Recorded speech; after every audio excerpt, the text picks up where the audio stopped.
Cet après-midi, nous avons 5 typologies d'intervention qui correspondent à 5 groupes de travail du comité d'éthique. Ce n'est pas tous les groupes de travail, ce n'est pas l'ensemble des groupes de travail, mais c'est ceux qui ont été choisis pour cet après-midi avec à chaque fois un ou deux intervenants du comité d'éthique et un discutant ou une discutante. Alors nous commençons autour du genre et de la recherche. Vous avez déjà entendu l'équipe du comité d'éthique aborder ce sujet dans d'autres temps. Et donc c'est Catherine Vidal et Jennifer qui interviendra après. Donc Jennifer Merchant interviendra dans un deuxième temps. Et c'est Robert Barouki qui s'est choisi d'être discutant. À vous. Merci Marc. Eh bien, bonjour à toutes et à tous. Et pour commencer cet après-midi, j'ai donc le plaisir de vous présenter le groupe du comité d'éthique Genre et Recherche en Santé, qui est animé par Jennifer Merchant et moi-même. Donc, depuis 2013, nous travaillons sur une réflexion éthique concernant la contribution des facteurs biologiques, sociaux, culturels et économiques aux inégalités de santé entre les femmes et les hommes, lesquelles sont source de discrimination dans l'accès aux soins et la prise en charge médicale. Nous travaillons également à mettre en œuvre des actions pour améliorer les pratiques de recherche et de clinique.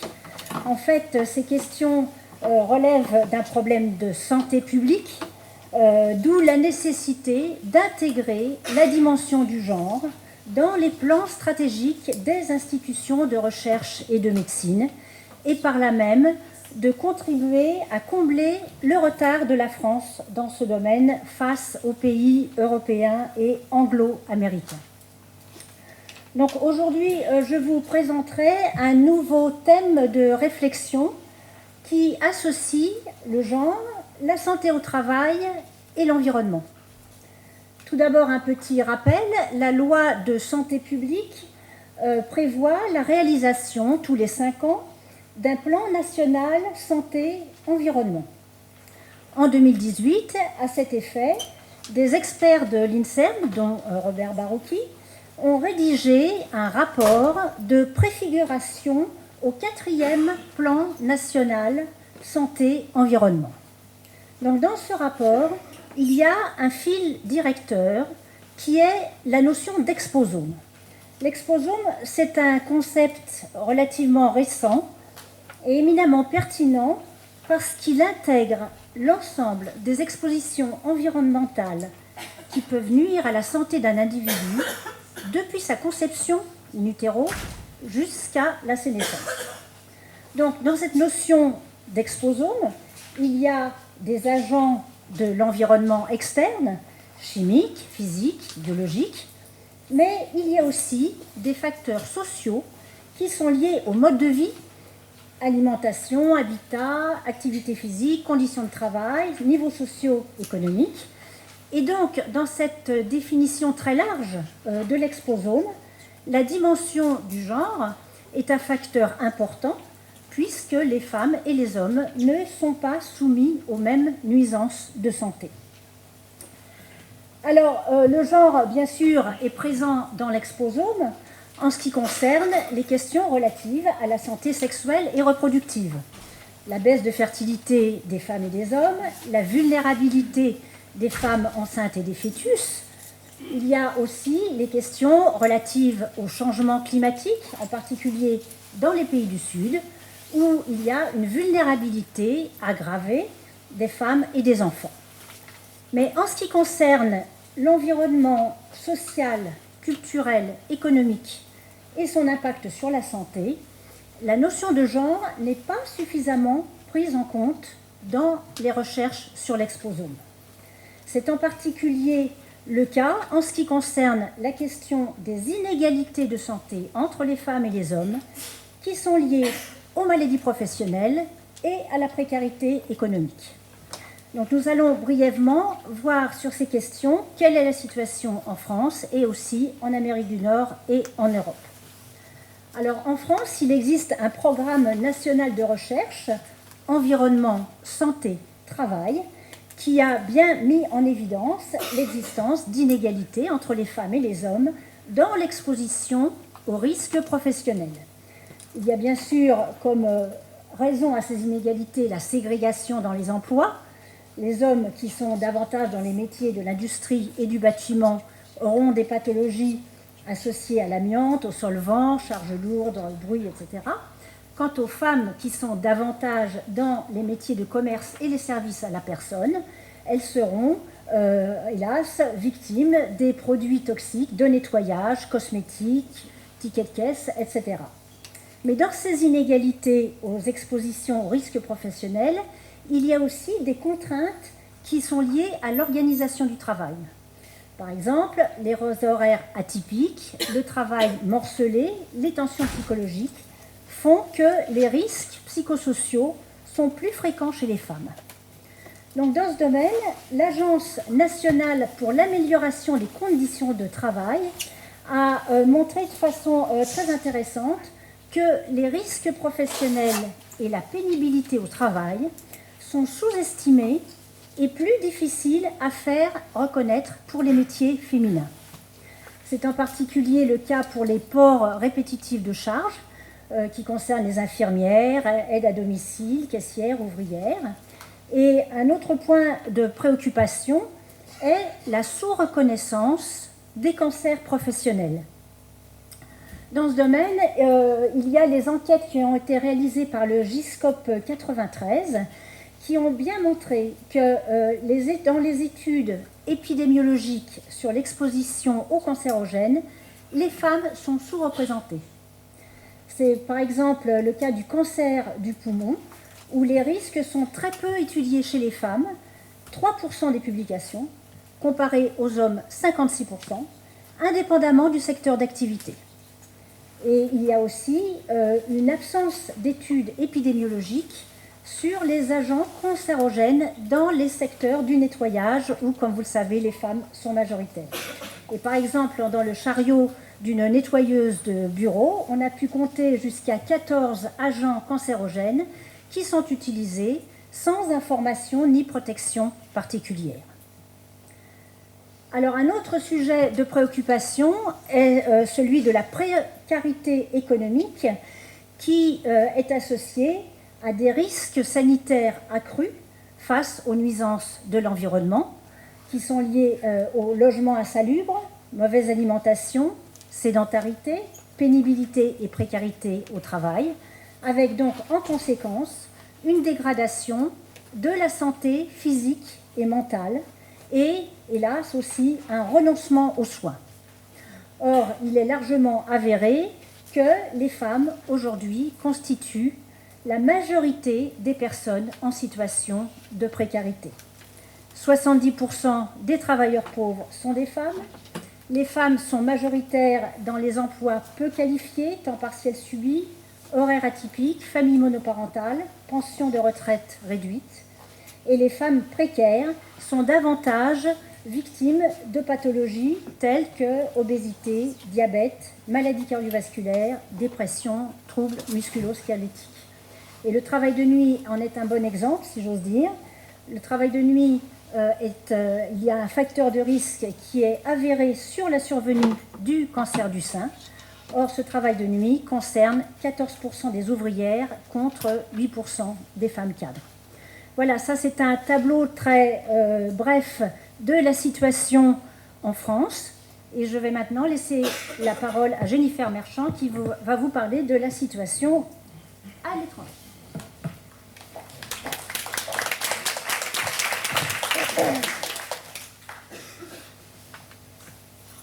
Merci Catherine. Alors je vais vous parler de 3 zones géographiques et en fait je me suis efforcée de diviser mon regard en 2 thèmes, les travaux dans le domaine de la santé au travail et ce qui se fait dans le domaine de la recherche sur l'exposome. Donc aux États-Unis, ce qu'il faut savoir d'abord, c'est qu'il n'y a pas de loi du travail nationale, fédérale, puisque le droit du travail revient aux États et donc il y a 50 façons différentes de faire du droit du travail. En revanche, il y a des agences fédérales qui sont là pour aider les travailleurs, et notamment le National Institute for Occupational Safety and Health, qui s'est penché sur la question de gens, santé au travail et environnement à partir de 1997.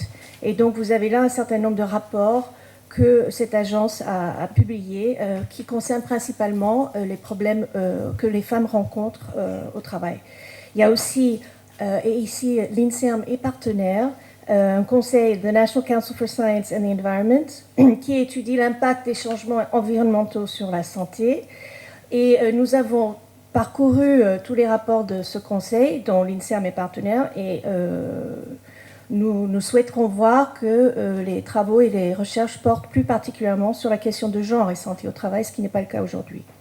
Dans le domaine de la recherche sur l'exposome, depuis 2012, une sous-agence de la NIH fait de l'exposome un objet de recherche. Vous avez là un certain nombre de rapports qui ont été publiés. Malheureusement, le genre n'y est pas mentionné spécifiquement. Cependant, il est devenu l'exposome en soi une priorité de recherche du plan stratégique 2018-2030.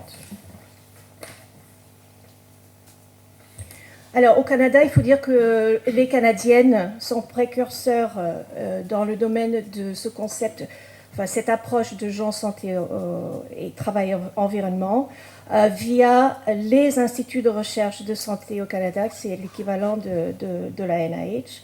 Et je cite deux personnes très importantes, Karen Messing et Catherine Lipple, qui ont démarré ces recherches. Leurs recherches ont effectivement conduit les autorités sanitaires au Canada à revoir les critères qui définissent la pénibilité au travail dans le droit, et ainsi que la reconnaissance de maladie professionnelle entre les femmes et les hommes. Et dans les domaines qui sont cités, les critères ont été donc adaptés en fonction des recherches qui ont été livrées par ces instituts.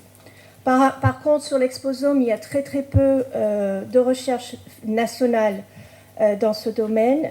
Il faut simplement noter la création en 2019 d'un groupe de chercheurs, un cluster, à l'Université de Colombie-Britannique qui commence à travailler sur cette question que Catherine vous a définie. Alors, c'est en Europe que nous voyons, au niveau européen, que nous voyons le plus de choses pertinentes et importantes, aussi bien dans le domaine du genre et travail et environnement, ainsi que sur l'exposome. Tout d'abord, l'Agence européenne pour la sécurité et la santé au travail, qui a publié plusieurs rapports sur cette question en 2014, 2016, 2019. J'ai concentré, si vous voulez, en 6 recommandations présentées dans ces 3 rapports. Je ne vais pas vous les lire, mais nous nous en inspirons. Non, mais ce n'est pas la bonne slide. C'est pas grave. Il y a 6 recommandations qui seront disponibles dans la bonne slide que nous allons vous diffuser par la suite. Il y a aussi le programme européen de recherche Horizon 2020, où la problématique du genre de l'égalité femmes-hommes est explicite et fait partie des 7 défis, dont le premier est santé, l'évolution démographique et le bien-être, qui porte sur les déterminants de la population européenne, comme le milieu professionnel, social, l'environnement climatique, et ils expliquent en dernier, et bien sûr le genre. Enfin, sur l'exposome, c'est manquant, non ce n'est pas manquant, c'est en deuxième, pour moi c'est en premier. Sur l'exposome, il y a le programme européen HEALS, qui est un consortium de 15 pays qui étudie l'impact sanitaire des facteurs de stress environnementaux. Un des groupes de travail de HEALS, le groupe numéro 10, se penche plus particulièrement sur les populations faibles, dites ou vulnérables. Bien que la situation des femmes n'est pas explicitement mentionnée, et il est important que cela le devienne, elles sont considérées comme faisant partie des populations vulnérables ensemble. Et enfin, le programme de travail 2018-2020 de Horizon 2020 concernant l'exposome, a un projet spécifique qui s'appelle l'exposome humain, une boîte à outils pour évaluer et traiter l'impact de l'environnement sur la santé. Et la notion de genre y est explicitement mentionnée, développée, étudiée et mise en avant. Conclusion, revenons donc sur le concept d'exposome dans lequel la thématique santé-environnement croise celle de santé-travail. Pardon. Donc, je reviens. Le concept d'exposome dans lequel la thématique santé-environnement croise celle de santé-travail et auquel il convient donc, nous estimons, d'associer la thématique santé-genre.